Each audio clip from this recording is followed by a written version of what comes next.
Welcome to Jeju Island!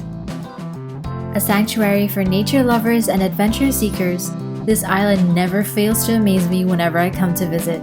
During my time in Jeju this year, I spent my days exploring its breathtaking nature that is sure to help everyone find serenity and inspiration amongst their busy lives. I'll show you guys around some of the most scenic places that highlight Jeju's natural beauty. So come along with me and let's go out and explore Jeju together. Let's kickstart our journey in the ocean, because it is not Jeju if you're not surrounded by the beautiful sea. This is Jungmun Saekdal Beach, which back in 1999 was actually chosen as the best beach in South Korea by the Ministry of Oceans and Fisheries.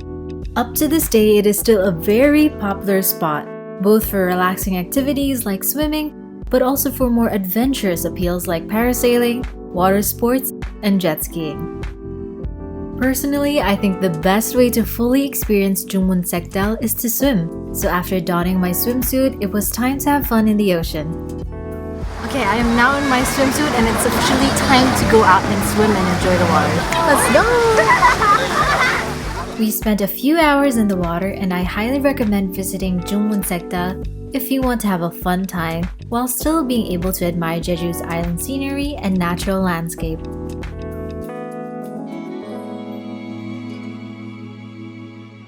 The next day, we headed straight to Songaksan Mountain, and guys, even starting from the bus ride there, the landscape was absolutely stunning. Clear blue waters with the warm sun and the lush mountainside made me so eager to start our hike.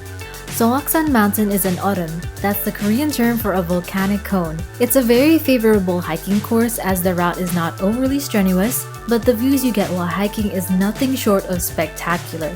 Already, just from the base, I was amazed everywhere I looked. Everything looked like it came straight from a postcard. Chasing stars and holding you. I can't see the end. You'll find that everyone from little kids to experienced hikers are walking around the trails and trekking to the summit. As mentioned earlier, this hike is not difficult, but if you do visit during the summer like we did, make sure to bring lots of water, a sun umbrella, and take frequent breaks if you have to. Hiking here during the spring or fall may yield more favorable weather conditions, so just something to keep in mind as well.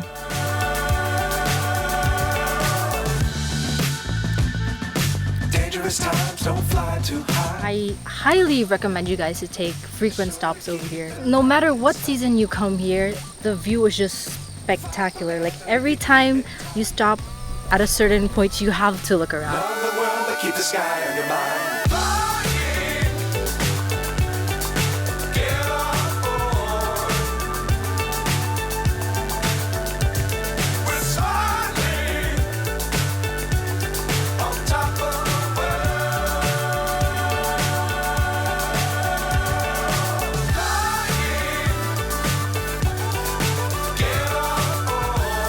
Okay everybody, welcome to the peak of Songaksan. Actually, besides this magnificent and very healing view, you can also see a lot of other places at once. Over there, that really big mountain over there is actually Mount Hannasan, which is the highest point in all of South Korea. A little bit to the left, that will be Yeongmeori Coast, but wait, there's more. Let's keep going.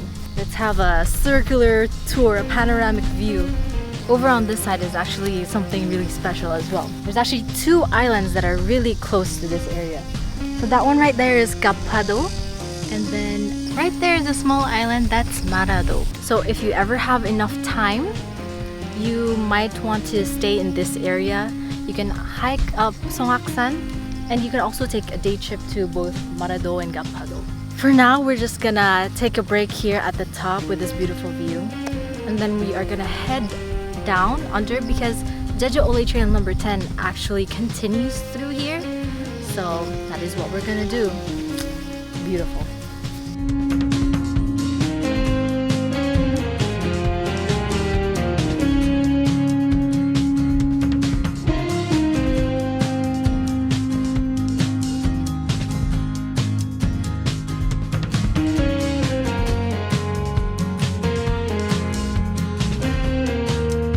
After taking a rest and rehydrating at the peak, we descended the mountain and headed towards the main road of Jeju Ole Trail number 10.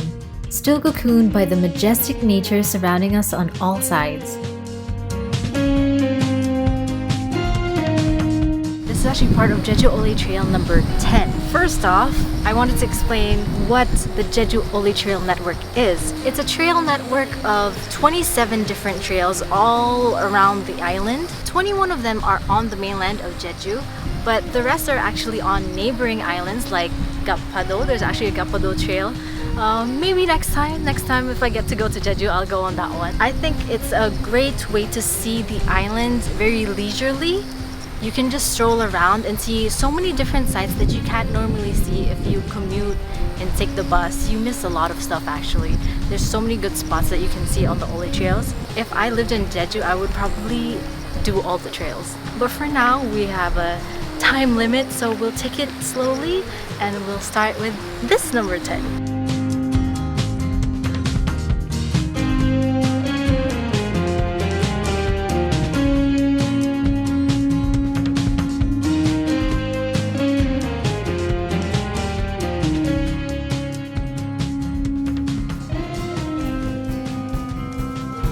After lunch, we made a pit stop at Sagye Beach, which also goes through Jeju Oli Trail number 10.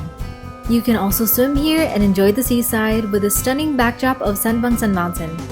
It's a less populated beach than Jungmun Saekdal, which we visited yesterday, so you may want to check it out as well. But then it was time to travel to our next destination, Yeongmeori Coast. Now it's quite unfortunate, but when we arrived, it was already closed for the day due to the high tide. I was planning on taking you guys inside the rock face, but this just goes to show that you shouldn't be discouraged when things like this happen because we still had the chance to admire Yeongmeori Coast from the top.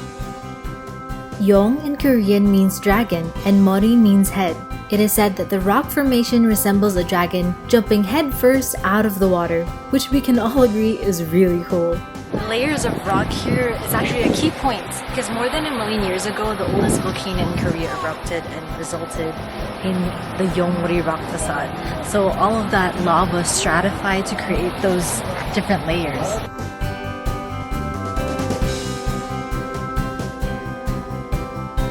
Now after all that sightseeing in nature, it was time to wind down and relax in a nice cafe. This is Cafe One and Only, and the reason why I recommend this cafe is so that you guys can get a beautiful view of Sanbang-ro Mountain, Yeongmeori Coast, and Hwangho-chi Beach all at once. There's also a rooftop with another panoramic view, which I will take you guys to later, but for now, let's eat and recuperate, shall we? 잘 먹겠습니다!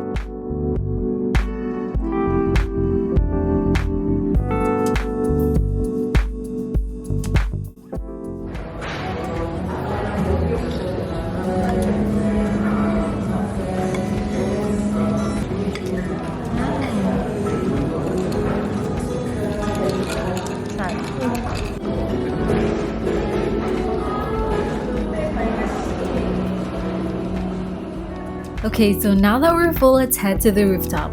I mentioned Hwangho-chi Beach earlier, and that's because Cafe One and Only is actually set on top of it. In contrast to the multicolored sand in Jungmun Saekdal, this beach offers a different charm with its black sand. Once again, let's do a little pat around and I'll tell you what's here. So besides Hwangho-chi Beach, you will see our lovely and our well-acquainted Songaksan Mountain, and over there is still Yeongmeori Coast. So today we were able to explore the many facets of Jeju's natural beauty. From the sea to the mountains, we've seen so many things, yet have barely scratched the surface on everything that this island has to offer. I hope to get another chance to visit because I have an endless list of places and things I want to experience here. And I hope you'll join me in the future.